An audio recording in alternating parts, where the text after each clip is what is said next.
things. Fine as hell, thick as fuck. Oh my god, that's my baby, Caroline. Try not to cry. Let's see.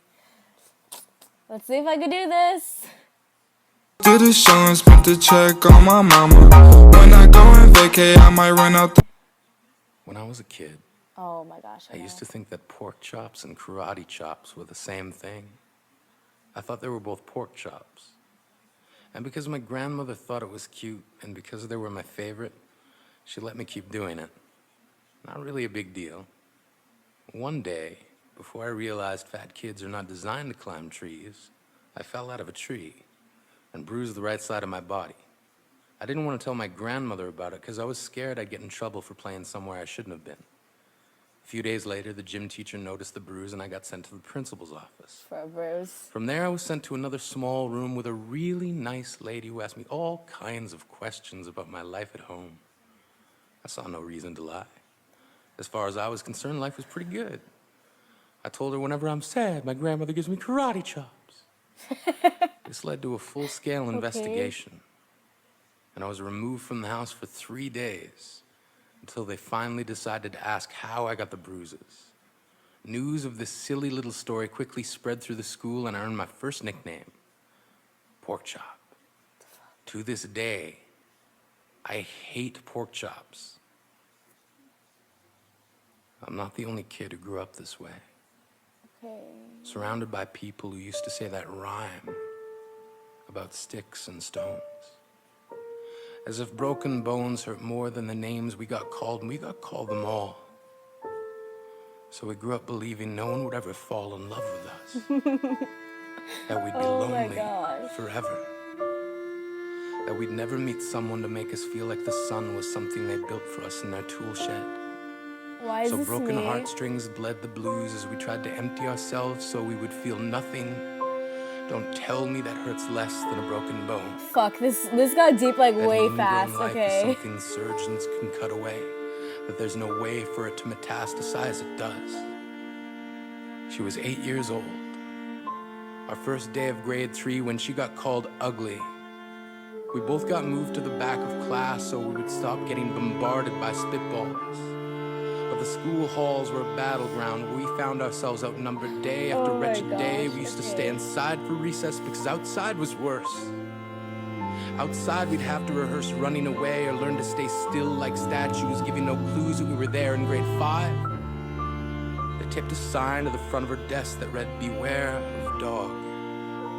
To this day, despite a loving husband, she doesn't think she's beautiful because of a birthmark that takes up a little less than half her face. Kids used to say she looks like a wrong answer that someone tried to erase but couldn't quite get the job done.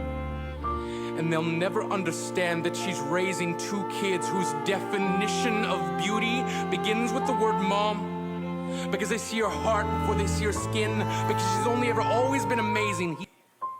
He was 3 when it became a mixed drink of 1 part left alone and 2 parts tragedy. Started therapy in 8th grade. Had a personality made up of tests and pills.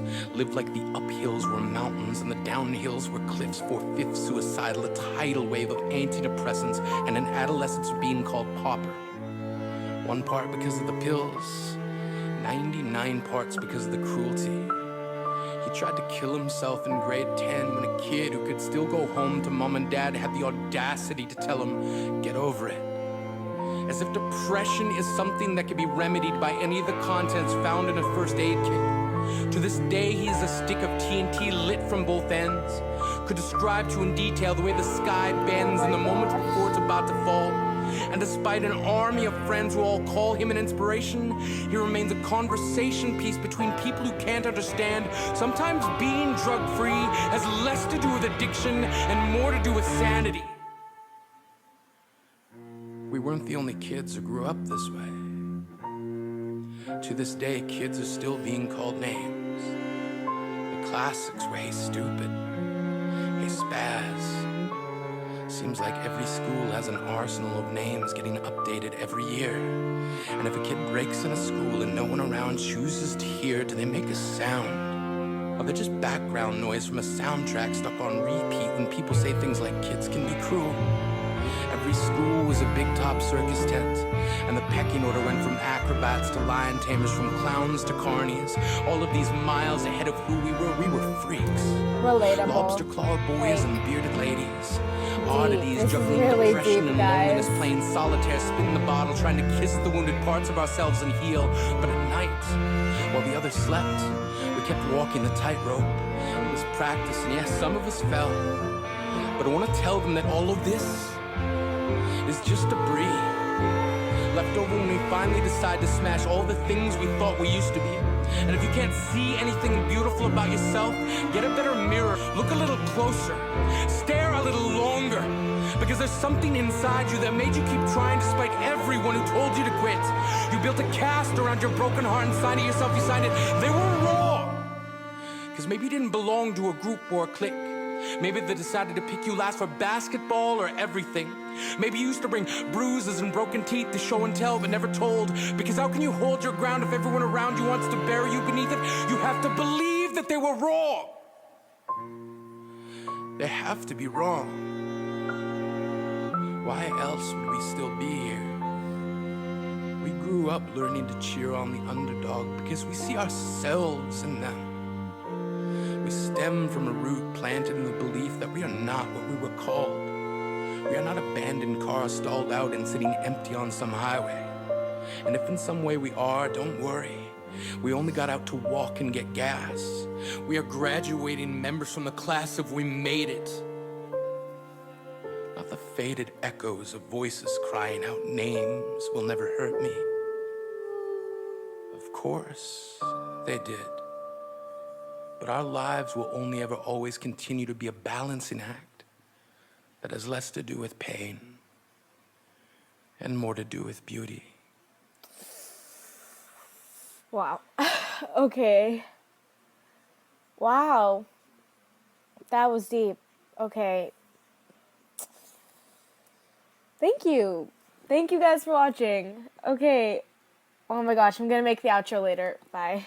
17 on the trailer, man. With my friends, we get turned up. We get turned up. We get turned up. And with my friends, we get turned up. We get turned up.